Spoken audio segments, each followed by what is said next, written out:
Congratulations! If you're watching this video, you're preparing for an important interview. Today, we're going to focus on foundational guidelines to help you prepare for the interview and present your skills and experience confidently and effectively, which will set you apart from your competition. So please watch the entire video, then call your MRI Network recruiter to talk about the specifics for the position you're about to pursue. We're going to cover 6 key topics in this video: dissecting the first interview, interviewing essentials, best practices on answering questions as well as answering difficult questions. Then we're going to talk about the topic that gets everyone's attention, discussing compensation, and we'll wrap up with ending the interview. First, let's briefly dissect the first interview. You may not have interviewed in a while, so this will give you an idea of what to expect. Even if you have interviewed recently, this is important. Not all companies handle interviews the same way. But generally speaking, these are some basic elements of a face-to-face. You'll start with introductions and a handshake. Make sure you know the proper pronunciation of the names of the people you're meeting with and use a firm handshake and make eye contact. Oftentimes the conversation starts with the interviewer saying, "So tell me about yourself." And by far, most candidates start off on the wrong foot with their responses. Keep your response short. Focus on work, how your most recent position ties to this one, and move on to your excitement for today's meeting. Talk to your recruiter about any special comments to include in your response to this opening statement. Then you'll move into the bulk of the questions about your background and the available position. We'll talk more about this in a minute, but the essence here is to clearly highlight your accomplishments and how they benefit the employer. Some of those questions may be tough, so again, work out those kinks with your recruiter. Role-playing ahead of time is critical. Then you'll probably have a chance to ask some questions, so prepare 5 of those in advance. And finally, you'll move into the close. We'll cover that in a few minutes too. Now, let's talk about interviewing essentials. First, let's set the tone of how to think about an interview. You'll be at a huge advantage over your competition if you think of your interview as a business meeting, one in which you and another person determine if your skills would benefit the organization, the opportunity will allow you to enhance those skills, you can and want to work together, and it makes sense to move things forward.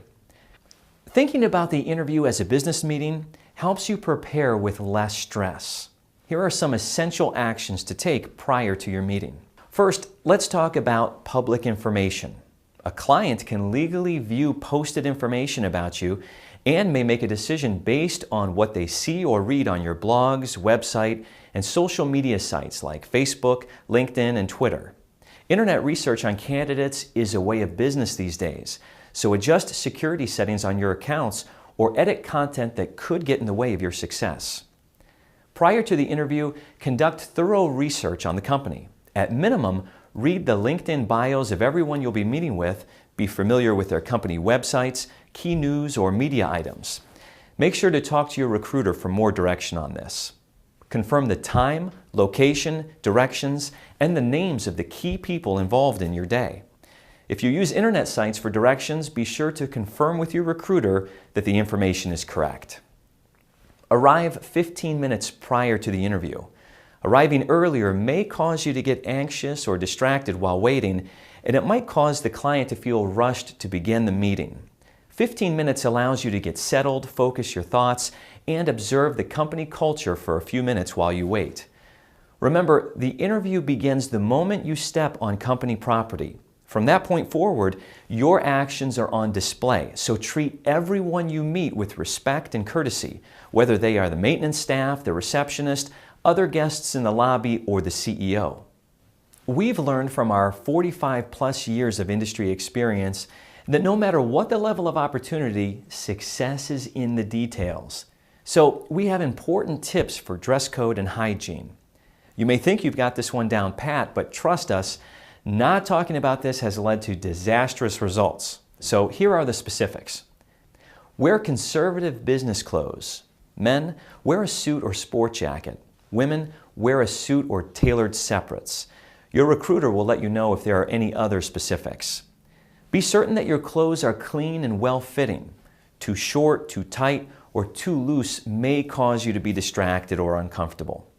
Avoid wearing overpowering fragrances. Look your best. Men, please shave. Women, wear moderate makeup. Don't chew gum or bring food or drinks into the interview. We've seen this go very wrong. Visit the restroom prior to the interview. Enough said.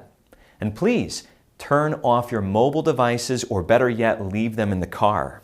We want the very best for you, and taking care of these little details helps you focus on the conversation of the day. Let's talk about answering interview questions.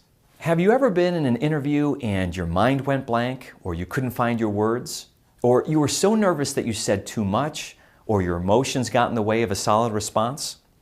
Yeah, we've all been there. In fact, most candidates don't actually answer the questions they're asked. They get caught up in these obstacles. But we want you to have a strong, successful interview.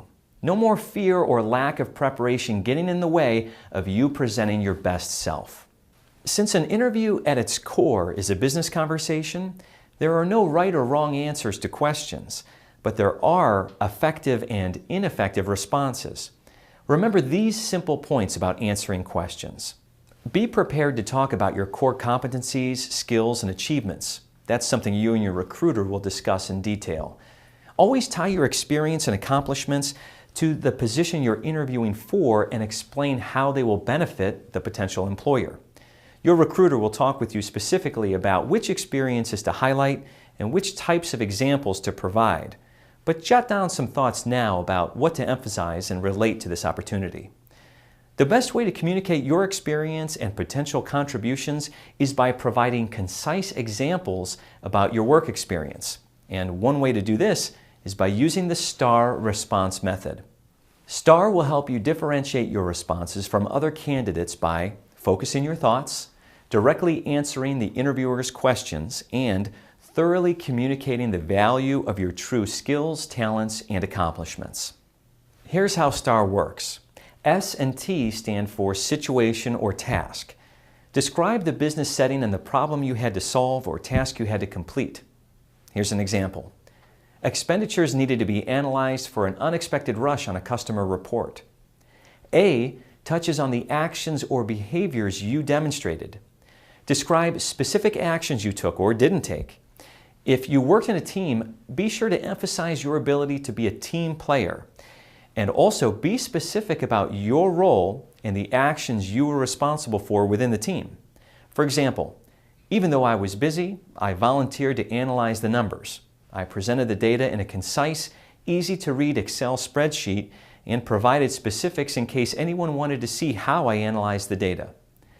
And R describes a result or tangible outcome.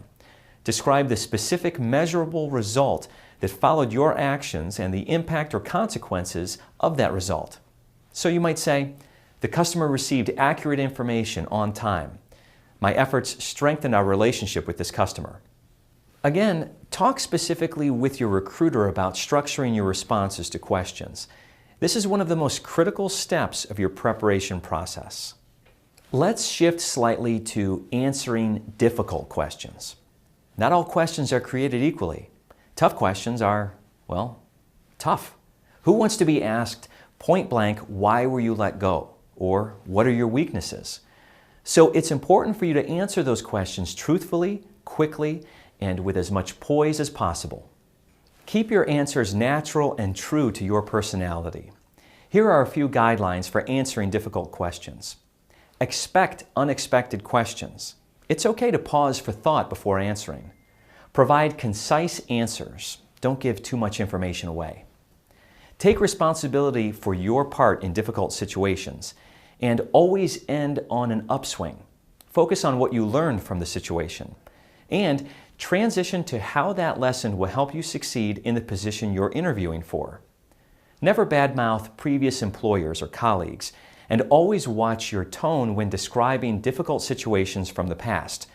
You may have good reason to be upset, but that emotion often bubbles beneath the surface, and an interview is the perfect environment to prompt those emotions to erupt, subtly or overtly. So set your mind right now. Under no circumstances should you say anything negative about a previous employer.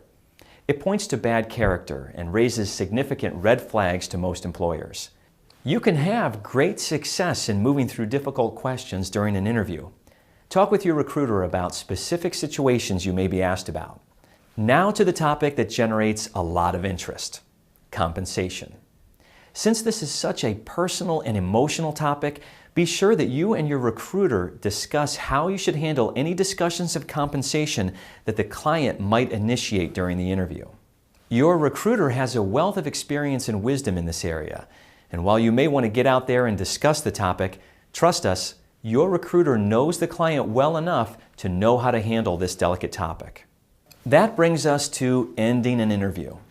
It's important that you close an interview with confidence and assertiveness. Clients will usually take the first step in ending an interview by asking you if you have any outstanding questions. So keep track of your questions throughout the interview and make sure to ask at least one question before leaving. Asking questions demonstrates your interest and knowledge. Asking questions is a two-way process in interviews. Take the opportunity to ensure that the company is right for you. Prepare a list of questions to ask the client.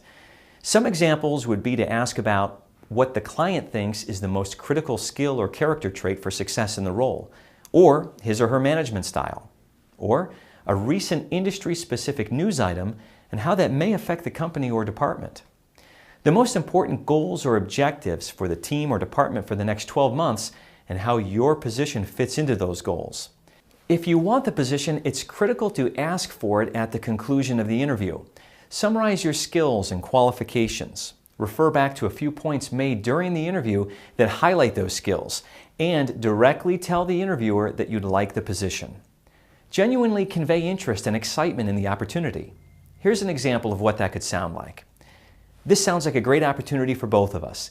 My familiarity with the software and testing process you use allow me to hit the ground running, saving your department time and money. I'm very interested in moving forward with this position. Is there anything else you need to know about me before taking the next step? If the client does bring up a skill you're lacking or have little experience with, tell them that what you don't know, you're willing to learn.